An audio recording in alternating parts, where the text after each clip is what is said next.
About 2 weeks before my son passed, I was already seeing a counselor for some other things I was dealing with, and I stopped with her and I said, I think we've kind of gone through this season. I think I'm gonna stop seeing. I said, if something should come up, I'll give you a call back, get on your waiting list, kind of thing. And then 2 weeks later, everything had happened, and then the week after, I called her up and said, hey, I need an emergency session. Can you fit me in somewhere? When I sit down with you, you will understand.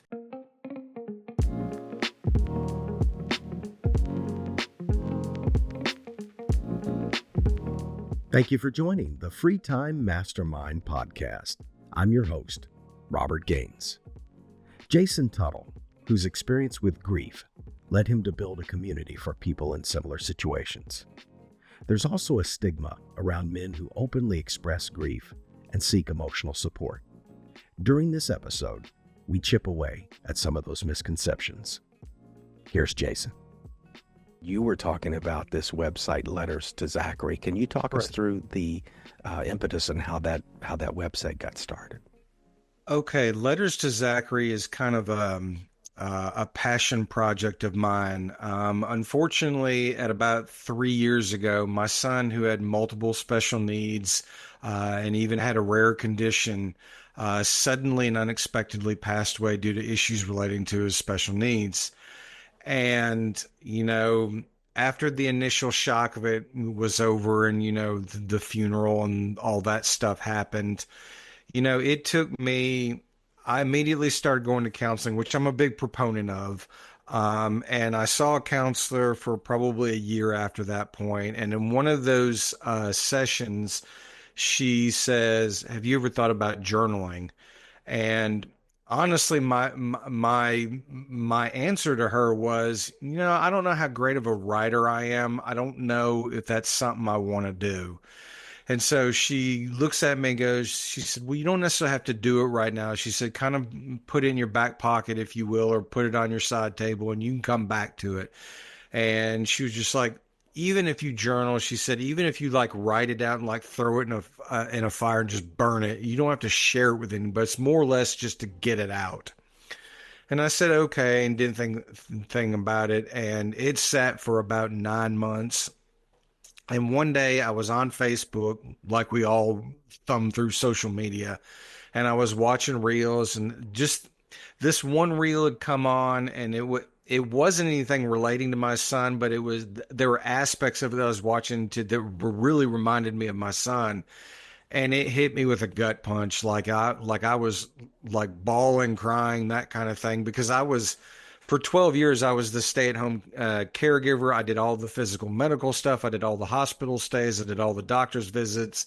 And so I was the 365 care for him while I was at home, and his sister, who has multiple needs as well. And it was at that point I just opened up a Word document, and in letter form, you know, date, my son's name, and I just started writing, and I kind of verbally vomited on a page, if you will. And I did that for weeks. And so finally, after probably about 6 weeks ish, I got into one of the groups I was a member of that dealt with grief, and I asked the female moderator, I said, do you mind if I post this? And she almost immediately was just like, yes, we would love for you to. We so rarely get men willing to open up to talk about their emotions. And so I did, and I had to kind of brace myself because it is the internet, and even though it may be a noble reason, there's still negative people out there. And I thought, am I going to be mentally able to handle the criticism should there be some? And, in my fashion, I just kind of went, it doesn't matter, I'm going to post it anyway.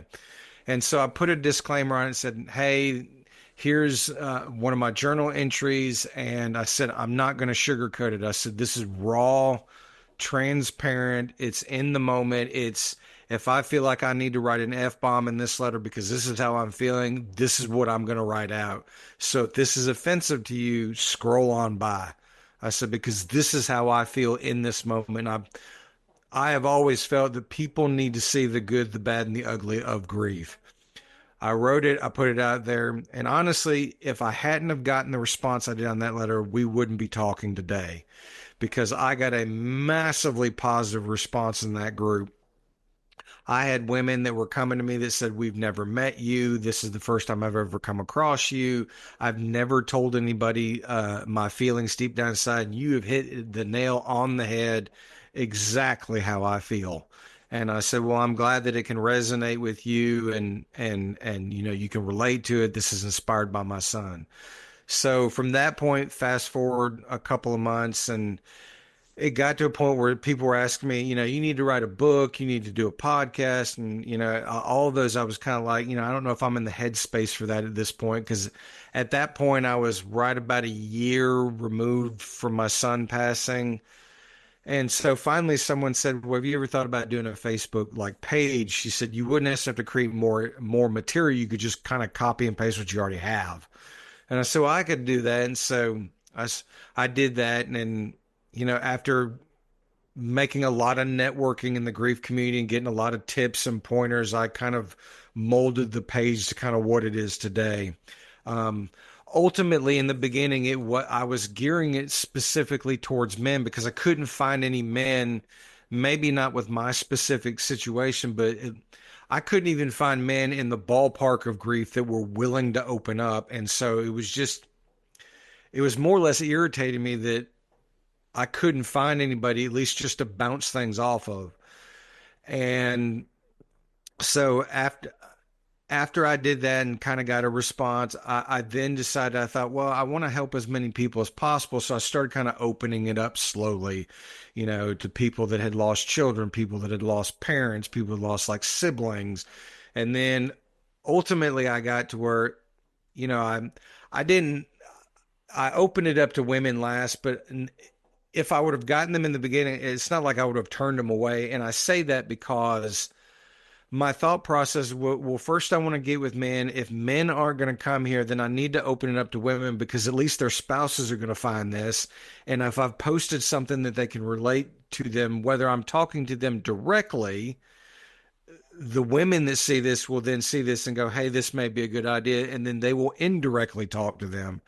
And so in the span of this being open, it was initially men, then kind of a little bit of everybody, and then women, and more for women to kind of get a glimpse into what the male mind is like when we're in emotional states and grieving and being vulnerable enough to say, hey, this is something that's, you know, I'm hurting from, it's bothering me, it's, you know, it's kind of thrown me off track, if you will.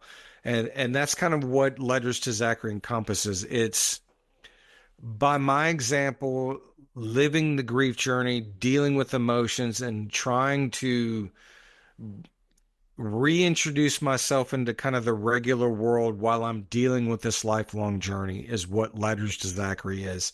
And that comes in the form of I write letters to my son. I do poetry and prose. I do memes. I do commentary on other grief pieces to kind of give the male viewpoint of those things. And so it's all sorts of different things. The thing, and you did mention it briefly, but something that really um, got me about your background as I was doing research for the episode is that you raised two nonverbal Yep. children.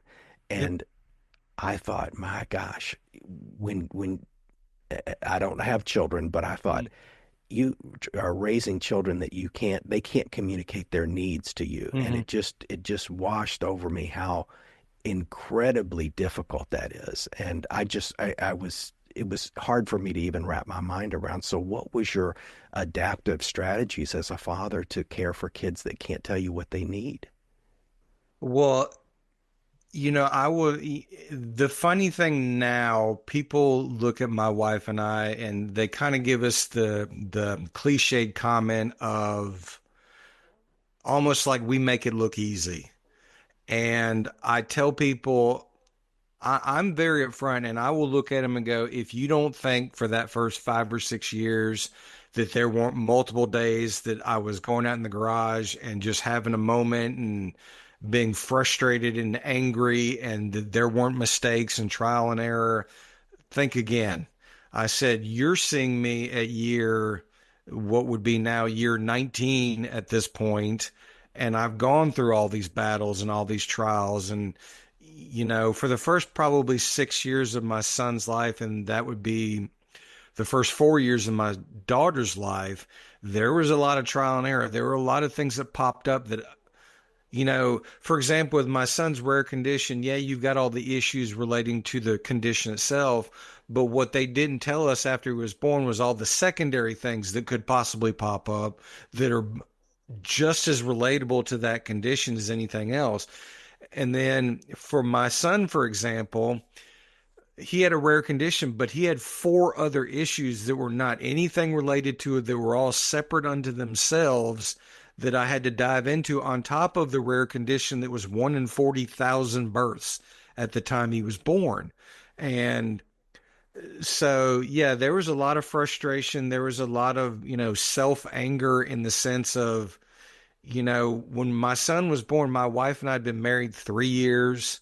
There was no reason to believe that there were any medical issues. At least there weren't any recorded within at least 5 generations of my family. There was no reason to believe there's any issues or anything. And then my son was born, and he was born with a rare condition. He was born what turned out to later be severe developmental neurological delays. He was born with epilepsy, which he had seizures, and he was born essentially nonverbal, and he could walk with assistance, but he was basically wheelchair bound. And that was all. That was just my son. That didn't include what my daughter was 2 years later down the road. And so, yeah, it was a very steep learning curve when they were born. There was, in the theme of kind of this episode, there was grief there too that I did not realize, because I was grieving the life that I thought we were going to have versus the life we got. And so what I've realized, at least now in my grief journey now, is I've actually been dealing with grief for the last 19 years. I just didn't realize it until my son passed. And but to answer your question, remind me of your question again. Yeah, it's the difficulty of caring for children that can't communicate their needs to you. It just sounds on top of being a parent already is tough, but to a child that can't tell you what they need. Well, like when I run across younger couples that are deciding that they want to have kids, when especially like when they get pregnant with their first child, I will look at them and say, yeah, I said, yes, you can read all you want out of books and all that. And I said, yes, the books are great and they give you guidelines. I said, but instinctually, things will start to kick in. Maybe not everything. There's going to be things you're going to have to learn. Like when my son was first born, when he first came home, before the storm really hit, the learning how to change diapers and when he needs to be fed and those and learning the different sounds he's making. Yeah, those are kind of instinctual things. But as it relates to the nonverbal, years ago, before I ever had kids, I read a stat that said something to the effect of of visual and verbal communication, 93% of communication from person to person is nonverbal. It's nonverbal cues. And ever since that, then just throughout life, I learned to kind of look for different signs and signals of things. And so that's kind of what I employed with my son. And I got to a point to where when he started to feel sick, like I felt like I was going to have to go to the hospital, there were certain ways he acted. Like when he was very susceptible to respiratory related illnesses. And so there was this certain cough that when I heard it, I was just like, I either need to start my protocol at the house to use all the respiratory machinery I have here, or I've got to take him to the ER. And I got to the point, it was so good that there was one time when I got into the ER doctor that was there said, I'm going to run a test. And he goes, if this test comes back over 5, I forget what the number means, but he goes, if this test comes back over 5, I'm going to admit him. If this test goes below 5, I'm going to send you home with medication. Should something change, come back. And I said, okay. He comes back and he goes, it's 5.5. And I went, that's the story of my life. And he goes, I'm going to leave it up to you. We will admit him if you want to. You can go home if you want to. And I said, with his history, I'd really like him to be here at least for observation, just because I know how fast he can turn. And he goes, that's fine. I have no problem with that. I'm going to get you in the room as soon as possible. So we get admitted and we get in the room, and overnight they bring in their portable x-ray machine. They give him an x-ray, and he comes back in that next morning and he goes, I don't know how you did it. And I went, how I did what? And he said, you could not have brought your son in any sooner than you did. I said, please elaborate.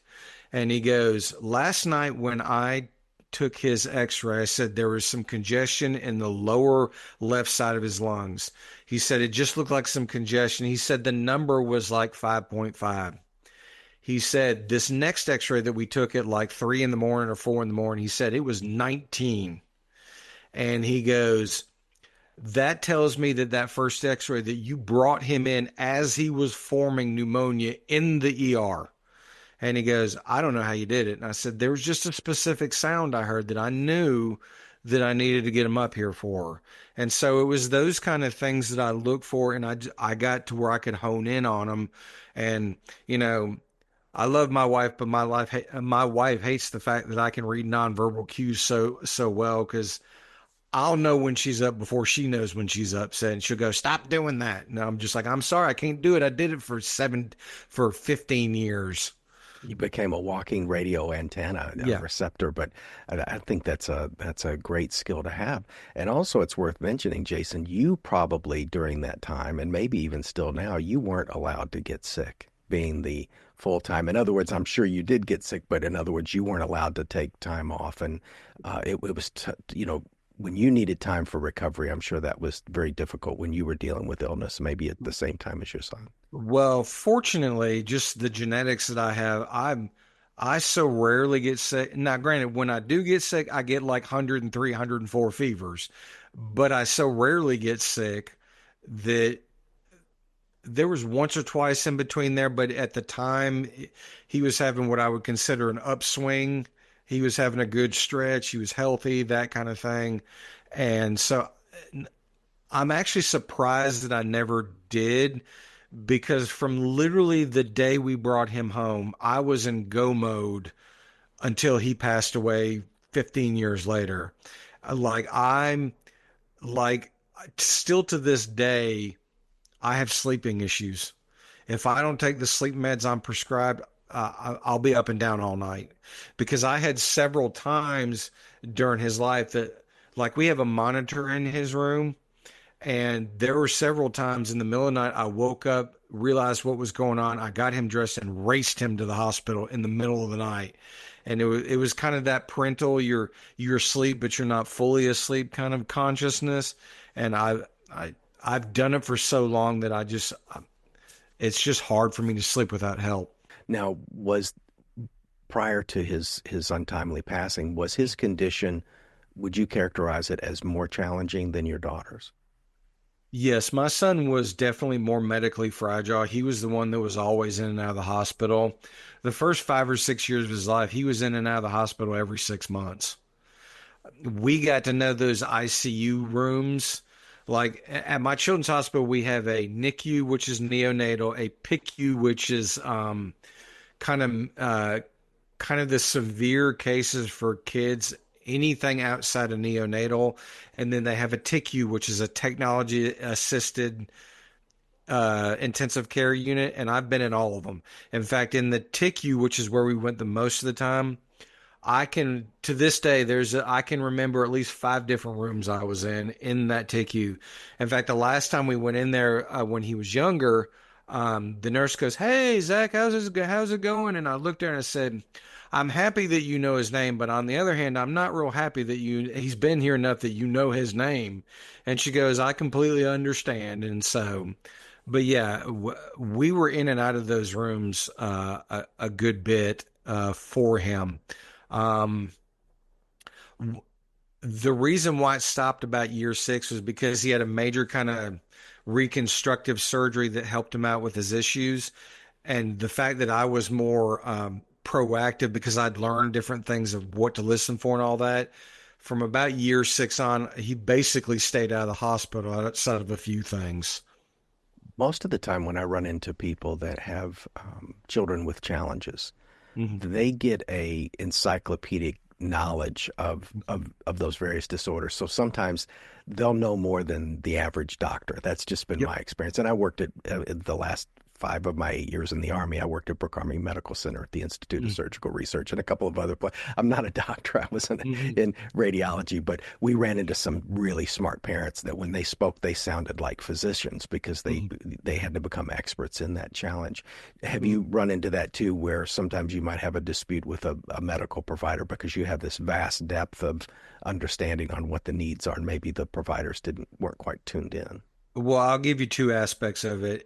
In the hospital, I constantly got nurses and doctors, or well, more so nurses, that would come up to me and say, "You are the most informed parent I've ever come across." And I said, "Well, I have to be. He's nonverbal." I said, at that point, the last one that said, I said, "I've got 15 years worth of medical knowledge in here."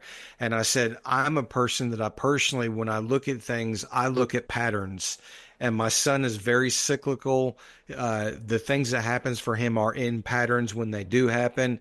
And I said, the more knowledge I can give you and the doctors to give you a history of what's happened to kind of give you an understanding of how he operates, then the better kind of base you have to make your decisions. And now, granted, and I tell them all the time, I don't know everything about it, but there's a good bit that I do know. And my one thing to doctor that I've always said to him is, if you don't know, tell me you don't know. I said, I get you've got a degree on the wall and you want to look smart and all that, but I know as well as you do that we don't know everything about medical science in the human body. If you don't know, tell me you don't know. Don't lie to me and go, well, because I've run across those doctors. On the clinical side, like going to specialists and all that, it's been the neurologists that I've had the biggest like button heads with. Um, I've gone through five of them. Um, in the beginning, when my son started having seizures, they wanted to call them twitching episodes, which it's going to sound cruel, but like a neurologist, the first seizure a kid ever has, they call it a freebie seizure. And the reason why they call it that is because it could be an anomaly and never happen again. It's when they have it over and over again and it becomes a pattern that they start getting into the medications and things like that, doing the MRIs and all that stuff. And so my son was consistently having that, and we were wanting her to diagnose him as epileptic, but she absolutely refused. So one day I walk into her office, and on her wall, she's got a list of the 6 different kinds of seizures. And number 3 is the exact definition that she gave me for what my son has. But she absolutely refused to diagnose him as epileptic. And so I went in there. We went there an appointment. She goes, "Well, do you have any questions?" I said, "I do." And I said, "Answer this for me. Kepra, what kind of medication is it?" And she goes, "Well, it's a medication to either maintain seizure activity or stop it." I said, "Would you prescribe it for anything else?" And she goes, "No, it is only a neurological medication for seizure activity." And I said, "Well, okay, then explain this to me. How is it that," I said, "Well, then," I said, "how is it that number 3 on your wall is the exact thing that my son has, that you refuse to diagnose him as, and now you've wrongly medicated him for the last 6 months for a condition that you professionally don't believe that he has? In my estimation, that's medical malpractice, and I can get my lawyer on speed dial." And she goes, and I went, "Don't backtrack now." I said, "If you truly believe that he does not have epilepsy," I said, "you have wrongly medicated him with a neurological based medication for 6 continuous months every day, because we have to take it twice a day, every day." And she didn't know how to react. And I walked in, I said, "I'm gonna give you some time to make that decision." I said, "I'm not gonna force you to make it." I said, "But if you continue to wrongly medicate my son for a condition that you don't professionally believe that he has," I said, "you may have a malpractice lawsuit." And I walked out of the office. Before I got out of the parking lot, her nurse called me and said, "The doctor has decided to diagnose your son as epileptic." I said, "Thank you."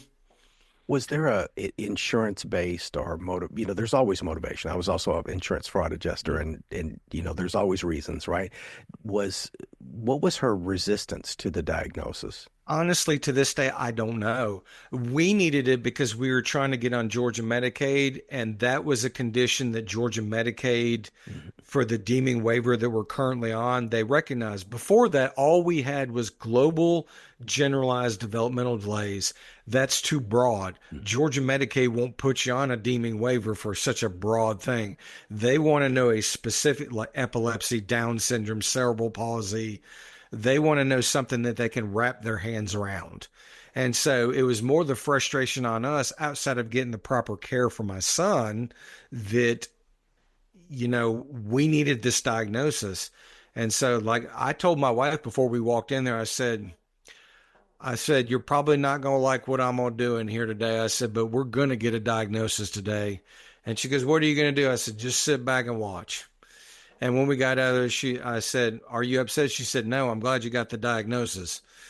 And I said, was I out of line? She said, no, you were not anywhere out of line. And I said, well, we got the diagnosis. We've talked about treatments throughout a lot of this, but I also want to know, um, out of a sense of professional curiosity, what about enrichment activities for two nonverbal children? Obviously, just, the treatment is to keep them alive, but how do you keep them stimulated? Well, they started off initially at a private special needs school.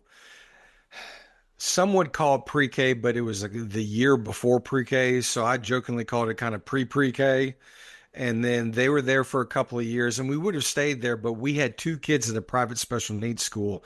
And even after the scholarship that they gave us, it was ridiculously expensive, and we just got priced out of it. So we got into the county that we're in. We were in a self-contained classroom. We've liked the teachers that we've had, but so my we've gotten both of our kids into Special Olympics, which they love. Uh, you know, uh, Bowling, skating, all sorts of different activities that they can do. And there's the spring games that they do. Both of my kids did hippotherapy, which is horseback riding therapy for them. They love that. That was fun for them. Um, my in-laws have a saltwater pool. And so we could get my son in like floats where he could float with his head up above water. And he used to love it because it was so freeing for him because he could move and not have to worry about balancing himself and not worry about having to like move his legs. And he would ultimately, he couldn't swim that great, but like he would try to kick his legs doing it. And so we would do things like that outside the fact that my son's a very people oriented person, and we could just like go to a mall or go like out to the shop areas where we're at. And he would, just as we were like shopping, all that, he loved doing that, getting out of the house, that kind of. So we do those type of things outside of the fact that, like my son was obsessed with the Weather Channel. Like he could watch it 24 hours a day. In fact, just through a random tweet that I made to the Weather Channel, I was able to get actually a tour of the studios that they do that from because it's based in North Atlanta. And, one day it was on and I tweeted him, and some gentleman messaged me back and he said, you'd be surprised at how many people with special needs kids say that. And he said, if there's anything I can do, let me know. And I said, well, I said, I know y'all in North Atlanta. Do y'all do tours? He said, we do. And he said, well, if you'll get me your information, he said, we'll see what we can do. And I said, okay. But before I did that, I went to go research the name of the guy just so I wouldn't get some random person. Well, it happened to be that it was the president of the Weather Channel was responding to me at the time. And I looked at my wife and I went, you're not going to believe this. And so we got that. And like 2 days later, we went down there, went down in the basement where they do that. And we met some of at the time, oh Lord, what is his name? Um, there was the meteorologist through Good Morning America had transferred over to AMHQ for the Weather Channel. So we met him. He was Sam Champion. We met Sam Champion. Uh, we were this close to meeting like Jim Cantori, the one everybody talks about. And my son absolutely loved that. And so we've done things like that for him. But my son was also good, and my daughter was good, just being at home and playing with toys and listening to music. But I mean, they do stimulation things outside of us at school because they were both in a self-contained classroom. So they always did field trips and Special Olympics and that kind of thing. Sounds like they had very, very full lives, which is excellent. You know, obviously you're a big part of that, you know, helping them get to all of those activities. When Mm-hmm. you started to reach out and branch out and start to talk to other parents with grief, Hmm. what were some of the things that surprised you having those conversations? Um, well, and I say this not to toot my own horn by any stretch of the imagination. It was more the response I got towards me just because of me being a man willing to share. And again, and you know, we all kind of have this same generalized emotion. Granted, it's specified based on our situation, that kind of thing. You know, I jokingly tell people, I said, I'm kind of the unicorn out there because, you know, when I go into a room and start opening up about things, I get response just because a lot of women don't see it. And I'm just, you know, I tell people all the time, my emotions are mine. They're how I feel, not to be brash or harsh about it, but I don't care what anybody else thinks about it. They're mine. And if I can show someone else my emotion and it gets them to be able to share with someone else, then then I've done what I'm here to do. And so, you know, the thing that probably surprised me the most in general was no matter what happened to the individual that was a loved one, how similar we all kind of are within a, you know, the old 6 degrees of separation kind of theory. In the grief community, we're about 3 or 4 degrees of separation based on whatever our situation is. We're all relatively close. We've all kind of dealt with similar scenarios, and so it's a lot more close knit than people think. How long did it take to start to build a community where it was taking a fair amount of your time? In other words, where you were like, you know, I'm going to have to, because we talked off camera before going recording that you know you had upgraded your equipment, and you know, of course, you know that's you know that's showing that there's momentum. And how long did it take to reach that point where you thought, you know, I'm gonna this is a new part of my life now? Um, let's see. I started. Let's see. I'm a little. I'm a. Let's see. I'm about a year and a quarter into the Facebook page, and probably 6 months into the website. The website for me is relatively new. Um, I would probably say that first 4 months, for me, I got a pretty solid foundation of about 300 or 400 followers. And then as I did podcasts and did just kind of the media that goes along in our community, it slowly built. And then the people that I've gotten to be really good friends with had large followings. And like the woman that I've become very good friends with that I did my first podcast with, she knows literally everybody. And so like she shared my page to like 3,000 people, and you know that, so that was something. Now not all of them joined the page, but that helped out some.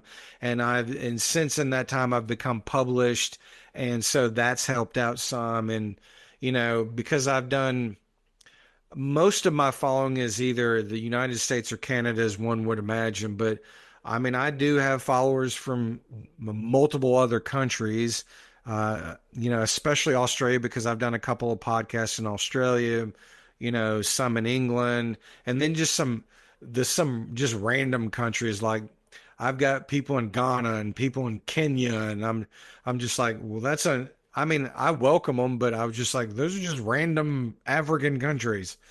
And so you know, they told me in the beginning it's kind of slow and steady. Like one of the guys I know, he's huge on TikTok. He's got like 250,000 followers on TikTok. And I asked him, I said, just out of curiosity, how long did it take you to get to this point? He said, well, I've been doing this 10 years. And he was just like, it's honestly slow and steady. You know, you'll have days where you'll gain several followers and some days you'll lose some and then you'll plateau. And I mean, it ebbs and flows all the time. But as long as ultimately you're kind of slowly gaining that kind of thing, that's kind of what you're looking for. And so it's probably after the first 4 months, to answer your question, it kind of started from there. And at this point, I'm getting upwards of about 1,200 followers at this point. So, I mean, for me, that's a lot, but I mean, compared to some of the pages I follow, that's just a drop in the bucket. Now, you mentioned the publications. I did see, because one question that I had is I wanted to ask you about Red Hilton, who helped you with the children's book. I saw her credited on Yes. because I love talking about collaborations because, Yes. there's that myth out there that we're going to do everything, the Clint Eastwood, which I do love the movies, but, he rides into town and does everything Oh, himself. no. But we always need collaborations. And I thought that was fantastic that you collaborated with someone. Go ahead. Sure. Ironically, in the group that we met in, she had posted because she's got a podcast, but she runs her own publishing company. I believe it's based somewhere outside of Boston, if I remember correctly. And one day she came in there and said, for the first like five people I get on my podcast to talk about whatever, she said, I'm a publisher. She said I can do a press release to kind of give you some recognition through, it goes through like the AP and people can pick up the story, that kind of thing.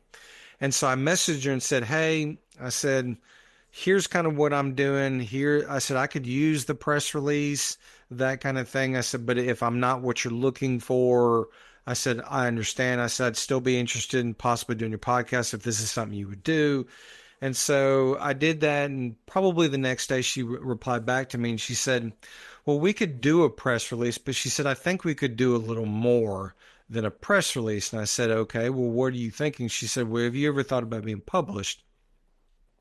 I said, yeah, I've thought about it. I said, but a book right now is kind of a daunting task to me just because, not that I would write like a Harry Potter style book, but still your average book is 100 to 200 pages, that kind of thing. And I said, I probably have enough material at this point, but I said, I don't know. And she goes, well, let me throw this idea out to you. She said, have you ever thought about like doing a coloring book? And I thought, well, I said, well, that's an unusual idea. And I said, I've always been unusual unto myself. And I said, well, that's a pretty good idea. I said, well, what's your thought process on it? She said, well, she said, we could theme the coloring book based on letters to Zachary and do it kind of grief related. And we could kind of go from there. And I said, well, that honestly, that's a great idea. So we got to talking. And ultimately what happened was through her publishing company, she made kind of a pseudo website through her publishing company. We created a survey and I told all the people I was connected with in the grief community, I said, hey, I'm coming up with a grief coloring book. I want it to be a collaborative effort.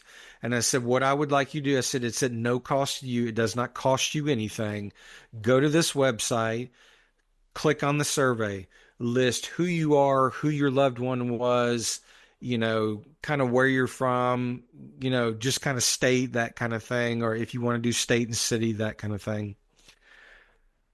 Put who your loved one is, list attributes about your loved one that you lost, like favorite things, favorite activities, maybe a quote, maybe a very short, like, poem or something, just different attributes about your loved one, and then submit to the publisher.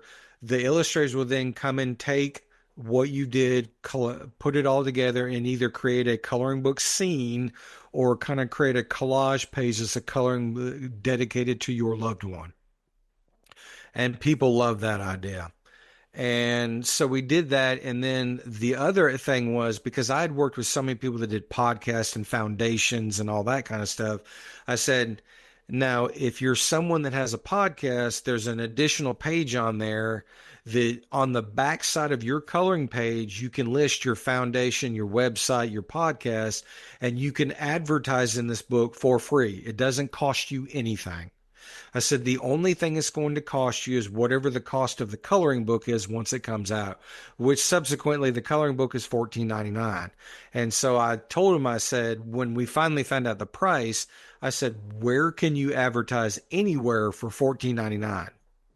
And so ultimately what happened was the Letters to Zachary book, although there are numerous ones in there for my son and my family, there's also probably 20 other families that are in there that all have loved ones that I know all but maybe two or three of them that I have either met in person or I've run across online through my grief community.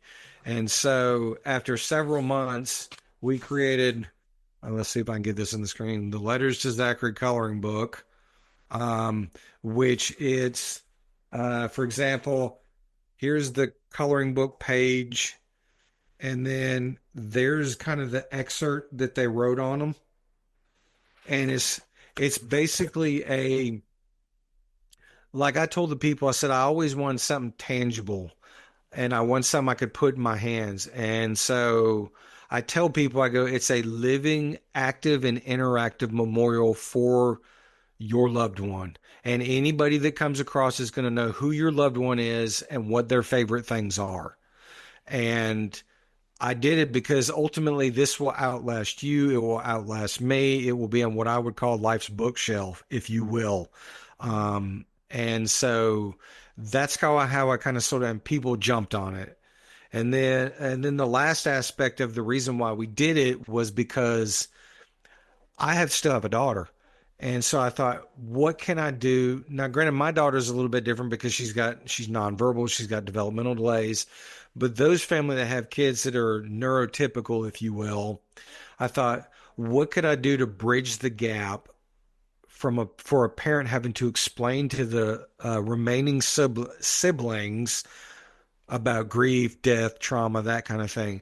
Now, this coloring book doesn't go into detail about how to explain it, but what it is it's a mindfulness activity, meaning it distracts the child or the adult that's coloring, it relaxes them, it de-stresses them, and then it gives the parent, while the child's coloring, some time to kind of formulate things in their head of what they can say to them while they're coloring. And then there may even be someone in here that may have passed away from something related to whatever their loved one passed away from, that they can say, see, here's another family that's dealt with the exact same situation as us. And so that was kind of the whole ballpark of why I decided to do that.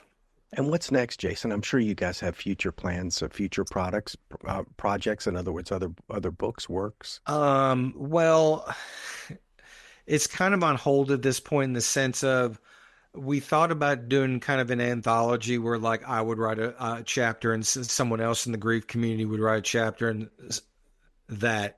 And then, because like she made the comment, she said, now there's going to be some cost to it, but she goes, let's say, for example, it's $3,500 to do the anthology. If you get 10 people to write a chapter a piece, she said it becomes down to a very manageable $350 a person versus $3,500 being on you. And I said, well, that's an idea. And I said, because this process of the coloring book was a lot more than I ever thought it was going to be. So I needed some downtime after it was finally finished to go, it's done. Let's see how I can sell this. Let's see if I can eventually make royalties on it, that kind of thing. I'm still considering possibly writing a book on my own. But even that's an expense because she told me kind of what their publishing company charges to write a book. And I literally went, whew, wow, that's kind of pricey. And so those two things are on the horizon as it relates to Red and her publishing company. I will certainly talk to her first if I decide to go that route. To go that route. Honestly, the next step I'd really like to get into is I know in today's world that podcasts are kind of the new public speaking, but I really want to get at some point kind of the old school on a stage. And like I've applied to TEDx Atlanta, but I can't get them to look at me. I don't know if it's just because of my material. I don't know if it's maybe I'm not what they're looking for. Although on the TEDx website, it does say we get a lot of submissions. So it may be a while before we respond back to you. And so, I'd really like to do that because at least in that program, they train you how to do it. They kind of give you the format of how they do it. The biggest thing they tell you is when you get up on stage, you cannot have any notes. You have to do it from memory. And if you ever watch a TED Talk, None of them ever have anything. They're not behind podiums, that kind of thing. Which, I mean, I don't have a problem doing that because at this point, this is my 49th podcast. So, you know, Before we go, as we're wrapping up, did you, obviously you're we woven into the grief community. Is uh-huh. there any specialists or professionals in that space that also that's part of the group, part of the conversation, or is it all parents? If for there are professional people that like I'm connected with. Uh, like for example, there's an author out of I want to say it's St. Paul, Minnesota. Her name is Michelle DeVille. She's been multiple time published and like she follows she was one of the first people that kind of helped me out that I found her, I talked to her, I said, can you give me some pointers? And from that point forward, she's followed, every time I post something, she'll either you react to it or comment on it, that kind of thing. And she does professional speaking. And so like I've got people kind of like that, but like people in the actual medical field or counselors or therapists, not at this point. All of us that are doing this are parents that have, either lost children or lost parents or, someone very close to us. And going back to like wanting to talk on stage, at least from my point of view, and I say this lighthearted, but the frustration that I sometimes have with it when, you try to get noticed and to want to be able to talk because you think you've got something that's really going to resonate with people is, I tell people all the time, no, I don't have a degree in counseling, but I have real world, firsthand, first person experience from a niche of this market that everybody wants to hear from, but so few of my gender want to talk about. And I mean, even right now, of the people that I know in my group, there's 3 men, including me, that all are willing to talk about it. That's it. Three. And you went and got counseling very early on, which was impressive when you said that because that's not typical. Well, the irony of it was about 2 weeks before my son passed, I was already seeing a counselor for some other things I was dealing with, and I stopped with her and I said, I think we've kind of gone through this season.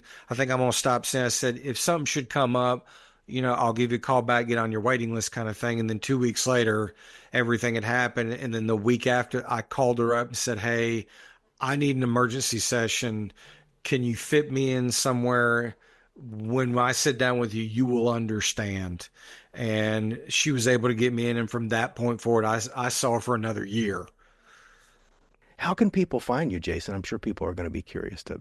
Sure. First and foremost, you can go to my website, which is letterstozachary.com. Now, Zachary is spelled Zachary. Some people want to put an E in the end. You can go there. You can find on the bottom, you can find all of my social media links. If you're someone that's saw the coloring book and you're interested, it's like the third section down. You can click on that and you'll go directly to the Amazon page that it's on. But you can go to my website. I'm my other main page is Facebook. It's under the same name. I'm also on Instagram and I'm also on TikTok. I never thought at my age, at 48 years old, I'd be doing TikTok videos, but I got on there because the one guy I know that's got 250,000 followers on there said TikTok has an amazingly large grief community. He said you might want to get on there. And so I get on there because I can do the short form videos. And typically my content on there is just either short thoughts or just short questions to get people engaged. And then I will go back and respond to them in video form is why I do TikTok. But yeah, if anybody's interested, you can go to letterstozachary.com and find everything about it. Well, thank you so much, Jason. I appreciate you setting aside time to meet with me. Thank you so much. I really enjoyed being on your podcast. It was my pleasure, Jason. Thank you so much. Thank you. Thank you for joining us on the Free Time Mastermind podcast. I'm your host, Robert Gaines. To support the channel, please click like, comment, subscribe, and share this episode. The book Scintilla, The Ultimate Guide to Generating Business Ideas, Products, and Services is now available on Amazon. It's available as an ebook, softcover, and hardcover. Please find the link to the Amazon page in the description, as well as other links relevant to this episode.